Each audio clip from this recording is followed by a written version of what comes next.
Welcome into Duval Daily, presented by GenJag.com. I'm Jordan DeLugo. Thanks so much for tuning in here on Monday, February 27th, almost to the month of March, almost to the start of the 2023 NFL Scouting Combine. Got a lot coming up on the docket for the Jaguars this week in Indy with the Combine coming up, start of the new league year. Coming up a couple weeks after that, free agency, lots going on. The Jaguars, they've begun to make some roster moves to prepare themselves for 2023 free agency and to get ready for this 2023 campaign where they're going to try to defend their AFC South crown. They're going to try to advance further in the playoffs. And, the goal is going to be playing in February. And we all know what that means. But it starts here. It starts now for these 2023 Jacksonville Jaguars. And they had a busy weekend, and we're going to get into some of that stuff right now here on Duval Daily. Again, thank you so much for tuning in. Like to remind you, you can hit me up on Twitter at Jordan DeLugo. Hit that like and subscribe button on YouTube. If you're listening on your podcast platform of choice, you can go ahead and subscribe and review if you enjoy the content. It means the world. Couldn't be doing this without y'all. From the bottom of my heart, thank you for being here. So, getting into these roster moves that the Jaguars made this weekend. We'll start out with the backup quarterback spot, CJ Beathard. He's back. He's a guy that, backup quarterback, obviously, 2 years, $4.5 million, according to the reports we've seen.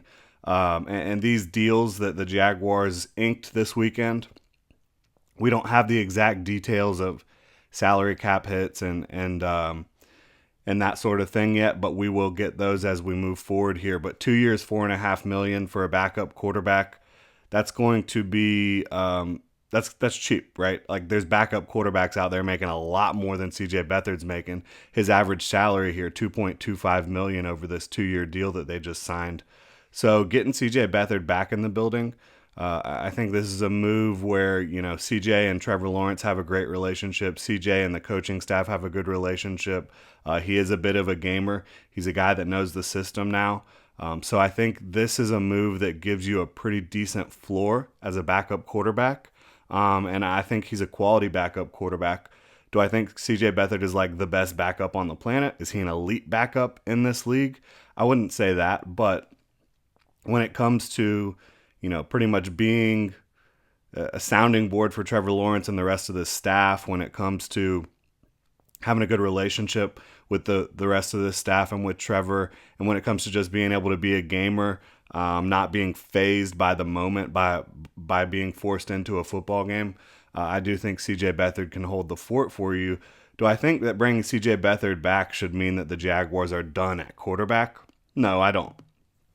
I think they should always be looking to potentially add talent to the position if it's available. And so if you're sitting there on day 3 of the draft or undrafted free agency and there's a guy out there you like, you don't let the fact that you brought CJ Beathard back stop you from adding more talent to the room, potentially getting younger and more talented for the future. And potentially you want to keep trying to find diamonds in the rough at the quarterback position. And Doug Peterson knows how to coach quarterbacks, and they've got a really good staff here in Jacksonville. So continuing to add to that position is how I look at it. And I think there's plenty of options for them to try to go get a guy late in the draft this year or in undrafted free agency that could come in and compete. They had EJ Perry do it last year. I think that you'll see that again most of the time when you have a Doug Peterson staff in place. They're going to try to keep swinging on quarterbacks. They have Trevor. They know that they have their franchise, but you want to make sure that behind the franchise guy, you've got some talent that can come in and win you ball games if need be. I think CJ can do that. I think that there's more talented backup quarterbacks in the league. CJ doesn't have the biggest arm or great legs or anything like that. He doesn't have like a superpower as a backup quarterback, but he's steady as he goes. He's smart, hardworking. He's going to come in and get along with everyone and bring more continuity to the 2023 team. There's going to be guys that are gone from 2022 on the 2023 roster. There's going to be guys that are not there anymore. CJ Beathard is now going to be one of the guys that sticks around, that gives you continuity. And I think that is important, especially in the quarterback room. But adding to it, I think could still be on the docket. A little bit of a bigger move, maybe a surprise move here. Roy Robertson-Harris, Jaguars interior defensive lineman, defensive end / defensive tackle, depends on how their front looks on a given play, but hand in the dirt type of player, interior player. Roy Robertson-Harris signed a 3-year, $30 million extension with the Jaguars, so he's going to be around here in Duval now for a minute. It looks like that's probably, in all reality, more of a 2-year extension. That's kind of the way the Jaguars write contracts, right? If they ink a guy to a 3-year deal, there's probably going to be a team out after the second year of that deal. If it's a 4-year deal, there's probably a team out after year 2 or year 3. That's just kind of the way they do these deals because it gives them flexibility moving forward. But I can also tell you this, that 3 years, $30 million, his cap hit in 2023 is not going to be that $10 million average annual value of that contract. It's going to be significantly less. And we've talked about this a lot. Shad Khan writes big signing bonuses for these deals. And so you're going to have Roy Robertson-Harris's 2023 cap hit. It's probably going to be coming in at less than $5 million. Usually in the first year of these contracts, the cap hit, because of a large signing bonus, comes in at under half of the average annual value. And then you get that signing bonus prorated over the length of the contract when it comes to the salary cap. So he'll have bigger cap hits, 2024, 2025 potentially, but and again, we don't know the exact details yet, but we do know it's 3 years, $30 million extension. We do know that essentially extending Roy Robertson-Harris at this point saves the Jaguars money against the cap in 2023, but it also allows them to keep Roy Robertson-Harris. A lot of folks kind of thought, including myself, I thought he was a cut candidate because if the Jaguars decided to cut Roy Robertson-Harris, they would have saved almost $8 million against the cap in 2023. Well, now in this situation, they're going to save against the cap again. We're not sure the exact number yet, but they're going to save against the cap, and they're going to get to keep Roy Robertson-Harris, who they believe is a really valuable interior defensive line piece, and I think he is too. Do I think he's a $10 million a year type of player? I'm not sure, but again, continuity is going to be important for a team that's going into year 2 of a regime, and so bringing Roy back, who and make no mistake about it, he was dominant down the stretch. I mean, he wasn't Chris Jones.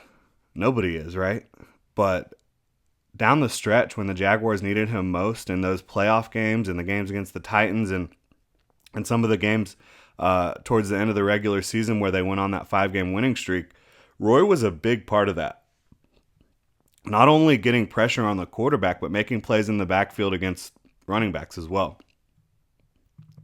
Roy really caught fire, and I think a lot of that does have to do with some of the injuries that took place, some of the movement that took place on the defensive front for the Jaguars. Roy getting more reps, and he was kind of feasting there. So throughout his career, has he been that dominant player? No, but he also hasn't had a lot of quality opportunities to show exactly what he can do on a consistent snap-to-snap basis. He's been more of a rotational player most of his career.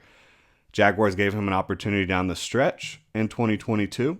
He took advantage of it, and now he's going to stick around in Jacksonville. And another thing this does for the Jaguars, besides saving them some cap space, keeping a guy like Roy Robertson-Harris around, it eliminates a big need. I mean, I don't think that the Jaguars are out of the pass rush game anymore because they brought back Roy Robertson-Harris.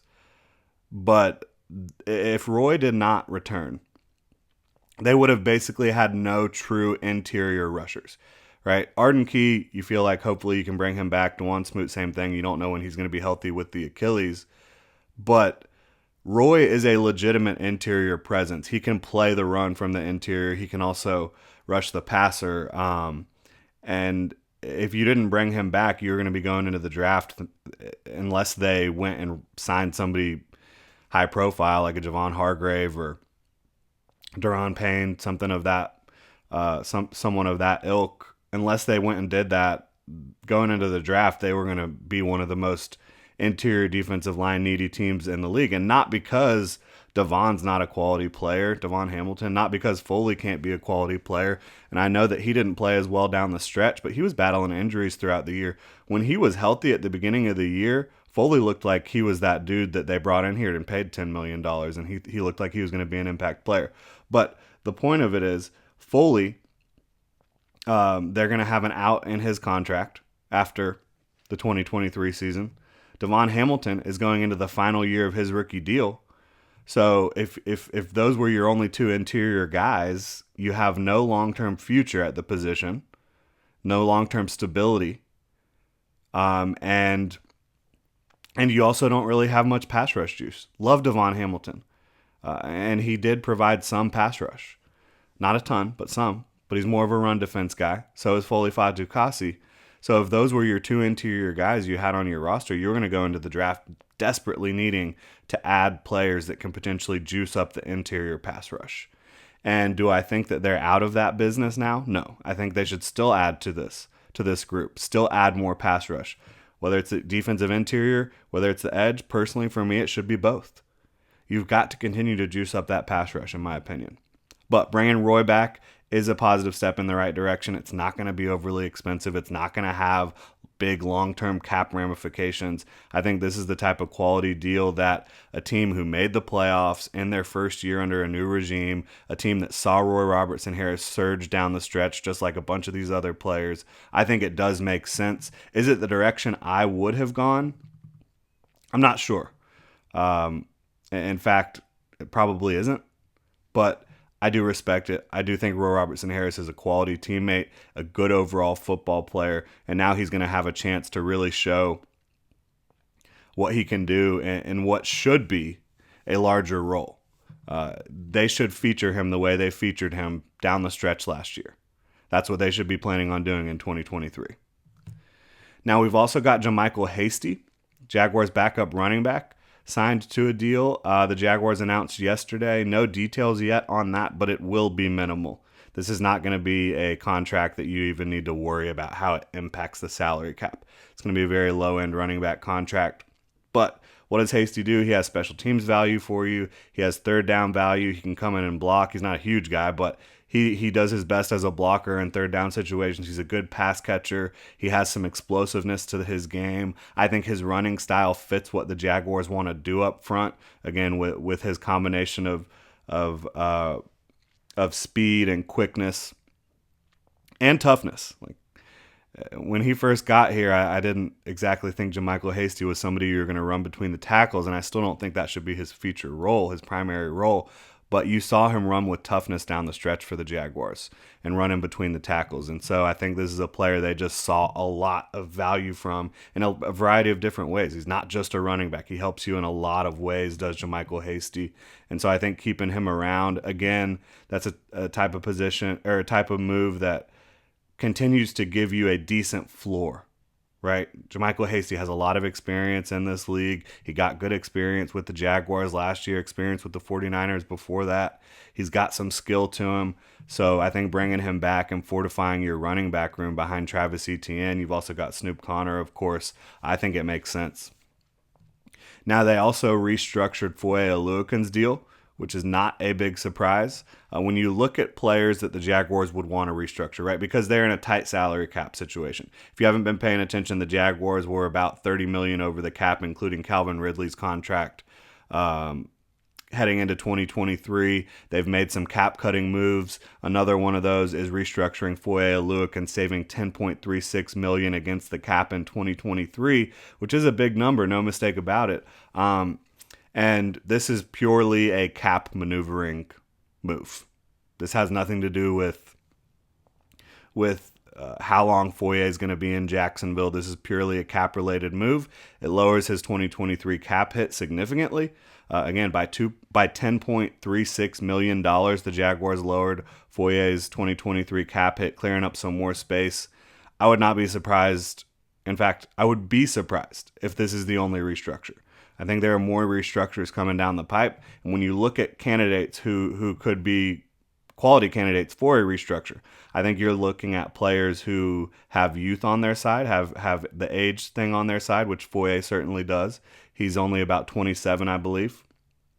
I think you're looking at very talented players and very expensive players. So who could fit into that category for the Jaguars moving forward? I think Christian Kirk fits the bill. I think he's a guy you're going to want to have around for a long time. I think not at this point, but at some point during the offseason, if the Jaguars wanted to, after Calvin Ridley got reinstated, they could go ahead and extend him and potentially save against the cap in 2023. I don't necessarily expect that. I think they'll want to see a year of football from him, or at least some football from him before they extend Calvin. But I definitely think Christian Kirk is an option. And we'll see who else that they might try to restructure again. It's not taking money away from these players. In fact, it's giving them more money up front with signing bonuses and just basically helping your 2023 cap picture, which is the year that the Jaguars have some issues here. Moving into 2024 and 2025, the Jaguars will have different hurdles to overcome from a salary cap standpoint. You know, Trevor Lawrence's deal is going to be coming up. He'll be eligible to be extended following the 2023 season, following year 3. And so there's going to be other things they have to figure out in the future. But in 2024 and 2025, there's a lot of flexibility, a lot of maneuverability. It's more about getting 2023 to a more manageable level so you can sign your rookie class, so you can maybe sign a free agent or two that you feel like is going to come in and help you in a specific spot, and so you can retain your guys, right? They've still got Arden Key that's set to be an unrestricted free agent. They've still got DeJuan Smoot, Trey Herndon, who was their starting nickel, Dewey, Andrew Wingard, who's one of their core special teamers and a valuable backup safety, and a guy who can play a role for you. Maybe Chris Manhertz, right? You think Evan Ingram's probably coming back based on everything you've seen over the last couple weeks. But Chris Manhertz, he's a good complement to an Evan Ingram. But maybe they just decide to roll with Luke Farrell and bring in a couple young guys in the draft. We'll see at the tight end position how they play that out. But yeah, they've got some unrestricted free agents of their own that they'd probably like to sign. They've probably got a couple other guys that they'd like to sign to this roster to come in and perform a certain role. And then I think you also, while we thought that RRH might be a cut candidate, I think Trey Herndon is the easiest cut candidate. I mean, not Trey Herndon, excuse me. Shaquille Griffin is the easiest cut candidate that you could find, just because didn't play last year, wasn't great in 2020. I mean, I thought he was, in 2021, excuse me, I thought he was pretty good. Would have liked to seen him hold on to a couple of interceptions, but I thought he was pretty sticky in coverage, all things considered. But it just looks like it's time for both sides to move on. He's now lost his starting role on the outside. He doesn't have experience on the inside. Are you going to pay a slot corner what you'd have to pay him? And the Jags would save $13 million against the cap in 2023 by moving on from Shaq. I think he's a great dude, great teammate. He said he wants to be here.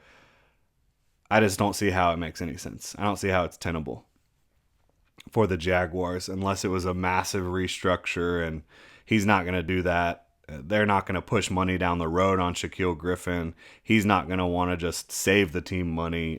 So I just don't know how it works out with Shaquille Griffin and the Jaguars this year. But as I mentioned, I do expect Evan Ingram, that contract to be coming up pretty soon here. I would expect, again, probably Trey Herndon, probably Dewey, maybe Chris Manhertz. Riley Patterson's an exclusive rights free agent, so I would expect him to be back as well, Jaguars kicker. But yeah, I think there's going to be another restructure or two. I think there's going to be some more signings coming down the pipe. And we've got the Combine this week. I think Doug and Trent are going to be speaking at the Combine tomorrow, Tuesday, February 28th, I believe. Don't quote me on that, but I believe that is when they will be talking to the media. So you'll kind of get that pre-draft exposure to Doug and Trent. Excuse me. And I there's probably not going to be anything super revealing that they'll tell you, but it's always good to hear from the head coach and the general manager. And then on-field workouts, I believe, begin on Thursday. You'll get to see all these different positions going at it, flying around and seeing what type of athletes these guys are and how they measure up, at least in shorts, to the rest of the guys in this class. I'm fired up for it. Appreciate y'all for tuning in, Duval. That's going to do it here for Duval Daily today here on Monday, February 27th. Thanks so much for tuning in. Hit me up on Twitter at Jordan DeLugo, Generation Jaguar at Generation Jag. Hit that like and subscribe button, and you can turn on the notification bell so you don't miss a show here on YouTube. Really appreciate y'all's support, Duval. Have a good one.